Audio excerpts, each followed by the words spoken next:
साहब इसको इतनी बात समझ में नहीं आई है कि यूजफुलनेस जो है, कोई काम का आदमी है, usefulness is a by product of relationship. Relationship का मकसद नहीं है लेकिन बाय प्रोडक्ट है। अगर मकसद हो जाए तो मकसद पूरा हो जाएगा, उसके बाद रिलेशनशिप खत्म हो जाएगी।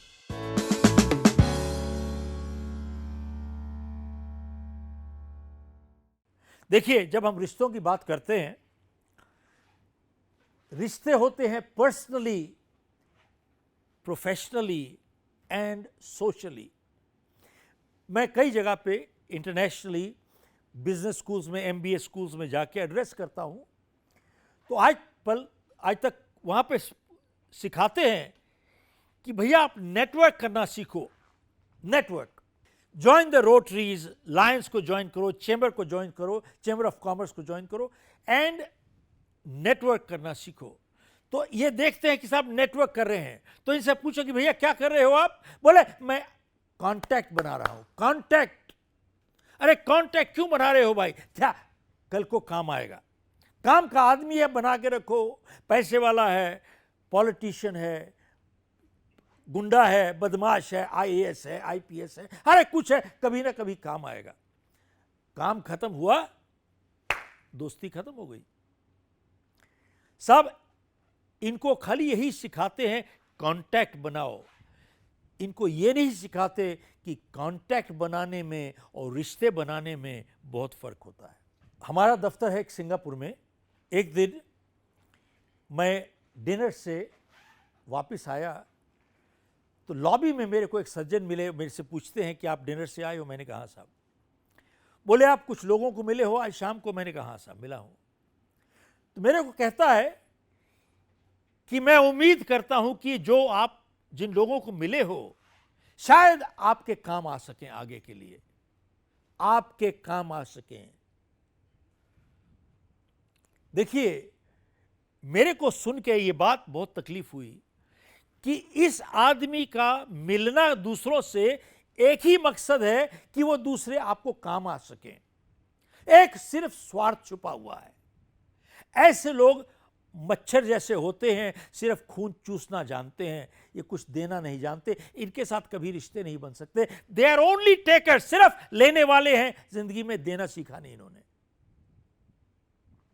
साहब इसको इतनी बात समझ में नहीं आई है कि यूजफुलनेस जो है, कोई काम का आदमी है, usefulness is a by product of relationship. Relationship का मकसद नहीं है लेकिन बाय प्रोडक्ट है। अगर मकसद हो जाए तो मकसद पूरा हो जाएगा, उसके बाद रिलेशनशिप खत्म हो जाएगी। साहब इनकी समझ में नहीं आती है कि जिंदगी में 3 किस्म की दोस्ती होती है। एक दोस्ती होती है फ्रेंडशिप ऑफ कन्वीनियंस। मेरे पड़ोसी हैं, it is convenient to be together. हमारे बच्चे हम उम्र में हैं, एक ही स्कूल में जाते हैं, कारपूल करते हैं, शाम को हम खाना इकट्ठे खाते हैं, बातचीत करते हैं, और दुख सुख में आधी रात को अगर तकलीफ हो जाए तो यही नजदीक है। इसको कहते हैं फ्रेंडशिप ऑफ कन्वीनियंस। कन्वीनियंस खत्म हो गई, फ्रेंडशिप भी खत्म हो गई। और दूसरी होती है फ्रेंडशिप यूजफुलनेस की। अरे बना के रखो, काम का आदमी है, क्या पता जरूरत पड़ जाए। काम खत्म हुआ, जरूरत खत्म हो गई, दोस्ती भी खत्म हो गई। और तीसरी दोस्ती होती है जब आपका एक कॉमन दुश्मन हो। कॉमन दुश्मन चला गया, आपकी दोस्ती फिर से खत्म हो गई। और चौथी जो दोस्ती होती है, जो लास्टिंग होती है, वो होती है ऑन म्यूचुअल रिस्पेक्ट। एक दूसरे के सम्मान और इज्जत की वजह से दोस्ती होती है, म्यूचुअल रिस्पेक्ट। साहब जब दोस्ती होती है किसी के साथ, हम सब लोग, कोई परफेक्ट नहीं है, सब गलतियां करते हैं, मिस्टेक्स भी करते हैं। तो इसीलिए कई बार लोग कहते हैं कि साहब आपको टॉलरेंट होना चाहिए, आपको बर्दाश्त की शक्ति होनी चाहिए, टॉलरेंट होना चाहिए। साहब कितने लोग सहमत हैं कि टॉलरेंट होना चाहिए? हाथ खड़ा कीजिए। ओके साहब, सब ने गलत जवाब दिया। ध्यान दीजिएगा, मैं और मेरी वाइफ हम इकट्ठे रहते हैं इस वजह से नहीं कि हम एक दूसरे को टॉलरेट कर सकते हैं, हम इकट्ठे रहते हैं क्योंकि हम एक दूसरे की रिस्पेक्ट करते हैं। साहब ध्यान से सुनिएगा, खाली अगर हम इकट्ठे रहते हैं क्योंकि हम बर्दाश्त कर सकते हैं, इसका मतलब यह है कि जो बम फटने वाला है वो आगे बाद में फटेगा, अब नहीं फटेगा। We live together because we respect each other. Same thing, employers और employees लंबे सफर में एक दूसरे के साथ काम करते हैं, इसलिए नहीं क्योंकि वो एक दूसरे को टॉलरेट कर सकते हैं, लंबे सफर के लिए काम इसलिए करते हैं क्योंकि एक दूसरे की रिस्पेक्ट करते हैं। साहब देखें, मान लीजिए एक मेरा दोस्त है, हमारी 20 साल की दोस्ती है और आज उसको तकलीफ होती है, वो कहां जाएगा?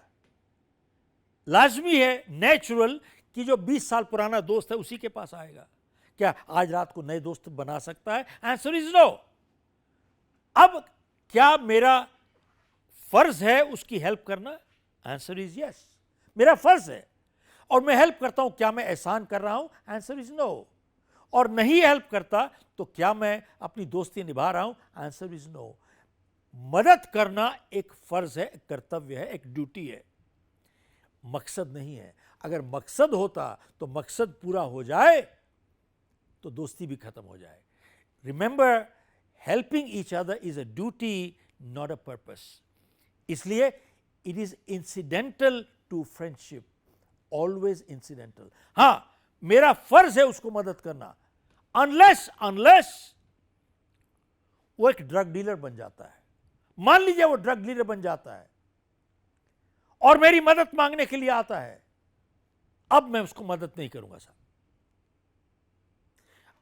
भाई, कोई इंसान मार्ग से, रास्ते से भटक जाता है, एक दोस्त का फर्ज है उसको वापस लाना, लेकिन वो नहीं वापस आना चाहता, वो ड्रग्स बेचना ही चाहता है और देश के साथ गद्दारी करना चाहता है, देश की सीक्रेट्स बाहर भेजना चाहता है। अगर मैं उसके सहयोग से साथ खड़ा रहता हूं, उसकी मदद करता हूं, क्या मैं भी चोर नहीं बन गया? क्या मैं भी ड्रग डीलर नहीं बन गया? क्या मैं भी गद्दार नहीं बन गया? याद रखिए, जो चोर के लिए सीढ़ी पकड़ता है वो उतना ही चोर है जो इंसान जो चोरी करने अंदर जाता है। ये टाइम है कि अगर वो गलत काम करना चाहता है, ड्रग डीलर बने रहना चाहता है, अगर ड्रग डीलर ही ड्रग्स ही डील करना चाहता है, बेचना चाहता है और दुनिया को मुश्किल पहुंचाना चाहेगा, तो ये टाइम है कि हमारी दोस्ती खत्म हो गई। आप अपना रास्ता पकड़ो, मैं अपना रास्ता पकड़ता हूं। क्यों? इस वजह से, याद रखिए, मेरी वफादारी और लॉयल्टी जो है, it is with my values, मेरे सिद्धांतों और उसूलों के साथ है, इंसान के साथ नहीं है, ना ही किसी ऑर्गेनाइजेशन के साथ है। मेरी लॉयल्टी, वफादारी मेरे सिद्धांतों और उसूलों के साथ है। साहब, मेरा सिर्फ यही कहना है, सिद्धांतों को पकड़ो और आगे बढ़ो। जो लोग सेलेक्ट होते हैं आईआईटी में, they are intellectually very strong, उनका आईक्यू बहुत जबरदस्त है, वो हिंदुस्तान की क्रीम है साहब, इंटेलेक्चुअली वेरी स्ट्रॉन्ग। बट दूसरी तरफ से आप देखिए, who has the highest suicide rate? Also people right there. Intellectually strong हैं लेकिन इमोशनली कमजोर हैं साहब।